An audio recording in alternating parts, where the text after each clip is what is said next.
Hi అండి. ఈరోజు నేను రేపు మార్నింగ్ టిఫిన్ కోసమని పప్పు అయితే నానబెడుతున్నాను. ఇడ్లీ చేద్దామని. రైస్ అయితే లేదు. ఊరి నుంచి నిన్ననే వచ్చాను. అసలు ఒంట్లో బాగోలేక ఏం చేయలేదు. ఇంకా సడన్గా గుర్తొచ్చింది. ఇంక పప్పు అయితే నానబెట్టుకున్నాను. ఇంక ఇవన్నీ వెజిటేబుల్స్ అండి. మార్కెట్కి వెళ్ళి తెచ్చాను. కొన్ని సరుకులు అవి కూడా. ఇంకా ఈ ఎల్లుల్లిపాయలు మా అమ్మగారి దగ్గర నుంచి తెచ్చుకున్నాను నేను. ఇంకా ఇవి మేము యూజ్ చేసే రైస్ అండి, గెలాక్సీ. లాస్ట్ టైం దొరక్క చాలా ఇబ్బంది అయ్యింది. ఈరోజు అయితే నేను వెళ్ళి తెచ్చుకున్నాను. ఇంకా మా అమ్మ చేతులతో పెట్టిన ఆవకాయ చాలా బాగుంటుంది. ఇది నాకు చాలా ఇష్టం. మా డాడీ చేస్తారనమాట చాలా బాగా, అన్ని ఇంగ్రీడియంట్స్ అవి వేసి. ఇంకా ఈ వడియాలు అయితే మా ఫ్రెండ్ వాళ్ళు ఇచ్చారండి. ఇవి మా మమ్మీ ఇచ్చింది. అంటే ఇవి నేను కొంచెమే తెచ్చుకున్నాను. ఇంకెలాగో మా ఫ్రెండ్ ఇచ్చారు కదా అని చెప్పి, సర్లే కొంచెం ఈరోజు ఇంటి దగ్గరే ఉన్నాను, డ్యూటీకి వెళ్ళలేదు కదని చెప్పి పలుకులు ఎండుమిర్చి కూడా ఎండలో పెడితే చూడండి చీమలు ఏం చేసాయో. చీమలు అయితే పట్టేశాయి. ఇప్పుడు ఇదంతా నాకు డబుల్ పని అన్నమాట.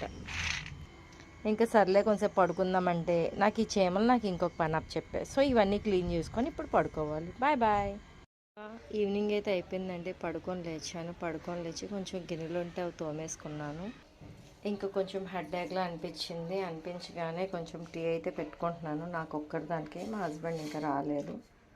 సో నాకు ఒక్కడిదానికే పెట్టుకుంటున్నాను. తను ఒక్కొక్కసారి తాగుతారు, ఒక్కొక్కసారి తాగరు. సో అందుకని వచ్చాక ఆలోచిద్దామని. ఇంకా ఊరెళ్ళి వచ్చాను కదండి. ఇక బట్టలు ఇలా చెద్దరు పడున్నాయి. ఇంక ఇది లగేజ్ ఇంకా అన్బాక్సింగ్ అనేది చెయ్యాలి, అదే అన్ప్యాకింగ్ చెయ్యాలి.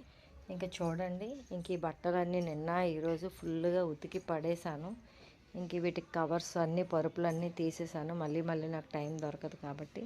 సో ఇవన్నీ కూడా ఇంకా సర్ది మళ్ళీ అక్కడ పెట్టాలి. బట్టలన్నీ మడత పెట్టాలి. ఆల్రెడీ కొన్ని ఫోల్డ్ చేశాను, ఇంకా కొన్ని ఉన్నాయి నా వర్క్స్. ఈరోజు ఇంత హెడేక్గా ఉందో. ఇంకా నా టీ అయితే రెడీ అయిపోయింది. ఇంకా వేసుకొని తాగేసి ఇంకా పనులు ఒక్కొక్కటిగా మొదలు పెట్టుకోవాలి. చాలా చిరాగ్గా ఉందండి. నా టీని అయితే తీసుకొని నేను ఇంకా హాల్లోకి వెళ్ళిపోతాను. ఫ్యాన్ వేసుకొని ఈ బెడ్షీట్, అదే దివాన్కి బెడ్షీట్ అది వేస్తాను. ఇంక పరుపుకుంది వెయ్యాలి.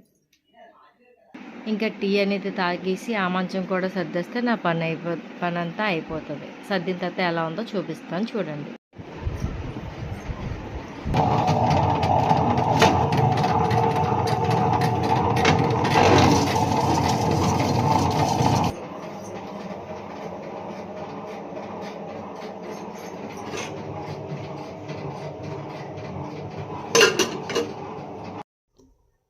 ఇంకెక్కడైతే నేను ఇడ్లీకి రుబ్బు రెడీ చేస్తున్నాను.